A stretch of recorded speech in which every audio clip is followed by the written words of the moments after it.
Hey everybody, welcome to Ken Knows Gambling. Well, I hope you're doing well on the college football. I've had a lot of you email me and I appreciate it. You're 3-0 as far as the weeks are going. So you're doing well, you're listening to me and you're making money and that does make me happy. Okay. On college ball, just keep doing what you're doing, knowing that more and more of these setup games will not be there. Um, you may get into where you're picking less games in your parlay because you're forced to, and that's okay. Your money will just change a little bit. Instead of betting 100 to win 120, or you may be betting 100 to win 50 or 100 to win 40. That's okay. But just pick the games that you like that are 16 points or over and keep doing what you're doing. I think as far as all that goes, somebody told me I was 44 for 43 for 44, something like that. But even doing it that way, you got to use your head. Like some guy told me he was going to bet Vanderbilt against Missouri. And even though Missouri did win, they won in overtime. I won't bet on Vanderbilt. For them or against them. They are weird. They can play lights out football against Bama, or they can just get beat by the crappiest team. So you still got to use your head. I never bet on Notre Dame. They're squirrely, so it ain't just about the 16 points, but you still got to do a little study in there. All right. So you guys just keep doing what you're doing on college ball, and you'll be fine this season. All right. Next up is Major League Baseball. Major League Baseball is just as squirrely as the NFL, but the playoffs are coming. So here's a couple things that you can do for playoffs. You're going to do a mini martingale. I know people don't like the word martingale, but in this case, I think it works. When the playoffs come, lay off those little divisional series, the best of 3, best of 5, whatever. Lay off those. You wait for the best of 7s. Usually that's the ALCS, NLCS, and World Series. My contention has always been 4-game sweeps are rare. They happen, but they're rare. So what you're going to do is you're going to take your dog, preferably the dog, because they have plus money on them. Okay, and when you do a little martingale, you can do a true Marty. When you do the favorite, you've got to do a Marty plus some money because of that negative bet 100. You bet 100. It's minus 110, right? So you're betting 100 to win 90 to start off with, or type of thing, or 110 get you 100. That's the favorite. And so when you do a Marty, if you lose the first one, you double it, but then you got to add some money to keep yourself even. Preferably the dog. You get into the NLCS, ALCS, the dog will win one, usually all the time.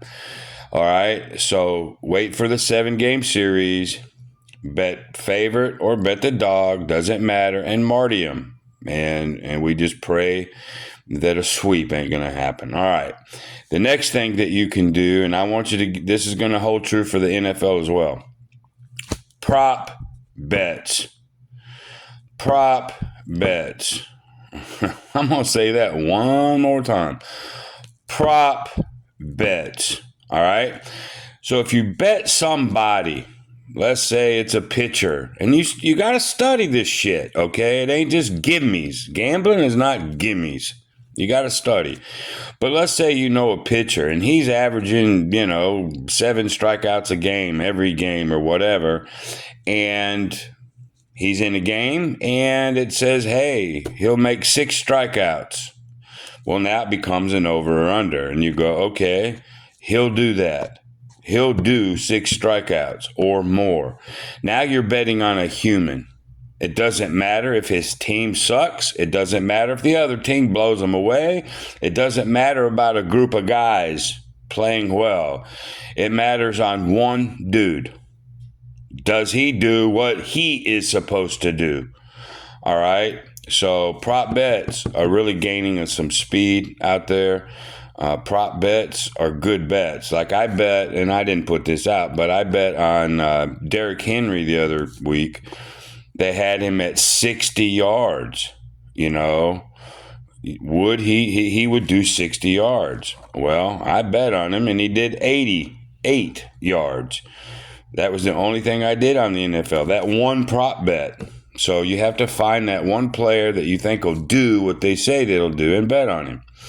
All right, prop bets in Major League Baseball, and do a mini martingale when it gets to the 7-game series, ALCS, NLCS. Okay, NFL. Boy, the NFL sucks. I hate the NFL. I don't really like betting on the NFL. As you're seeing so far in just a few short weeks, how squirrely it is. There's no such thing as favorites or dogs. They can all beat anybody. That old phrase, any given Sunday. Well, it ain't said for no reason. So on the NFL, I want you to concentrate on over and unders. Over and unders. Okay? And that way you don't care who wins. And you don't care by the point spread either. Because I'm not betting spreads, as you guys all know. Last week, only 3 games went over. So about 45, 46 points is normal for the NFL. You still have to do some studying. You still have to look at all the over and unders. But pick an over and under. Okay. Also, NFL, prop bets. You find something that's out of whack. Some guy that runs 200 yards all the time and they only got him at 60. Might be a trap. Do your studying, but bet on the person. Bet on the person. It's way better in the NFL. All right. Prop bets, over and unders. Now, lastly, I have a way on the over and unders. You guys need to write this down. I'm sitting at my kitchen table fixing to go to work. But write this down. What I want you to do on the NFL is find 2 games, not 2 teams, 2 different games that you really believe both of them will go under. Okay, both of them will go under. And here's how you bet it. You're going to do 2 2-team parlays, and here's how it goes. On game 1, all right, so you're going to, hold on, let me make sure I get this right for you guys. Game 1, game 2, you have 2 games. All right, so you bet a 2-game parlay. So you're going to bet both games, and you're going to say game 1 will go under, game 2 will go under. So that's an under. All right, say you put 100, but now it's about 2.5, 2.7, depending on the odds, 2.5 to 1. Keep this in mind. So the first bet, let's say, is $100 under on these 2 games. The next $100 bets would be under, over. And then the next $100 bet will be over, under. All right? First bet, under. Next bet, under, over. Next bet, over, under. The only way to get beat on this is both games going over. All right, remember, there was 3 overs last week. 3.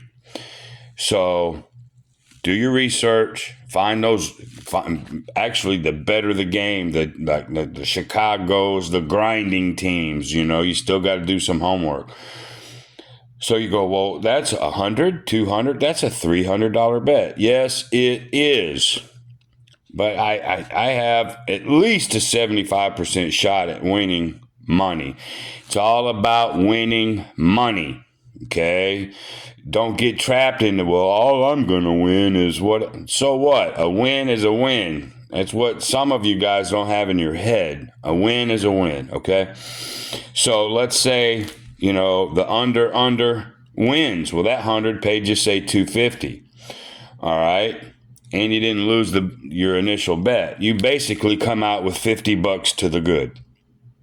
Whichever one hits, you'll recoup all your money that you bet plus 50.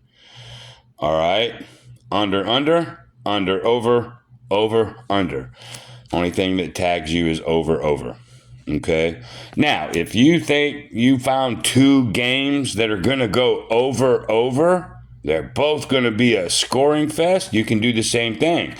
Except the bet now would be over, under, and under, over. Go back and rewind this if you need to.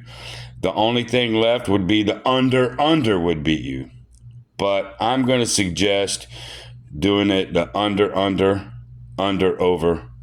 under. It's probably the best way in the NFL. All right. If you need me to clarify, email me. A lot of you are, and I appreciate it. That's my thoughts right now. Major League Baseball and the NFL. Prop bets. Over, unders. And then the little martingale on a 7-game series. Martingale, one side or the other. That's it for right now. So I got to go to work. So until the next time, be great. See ya.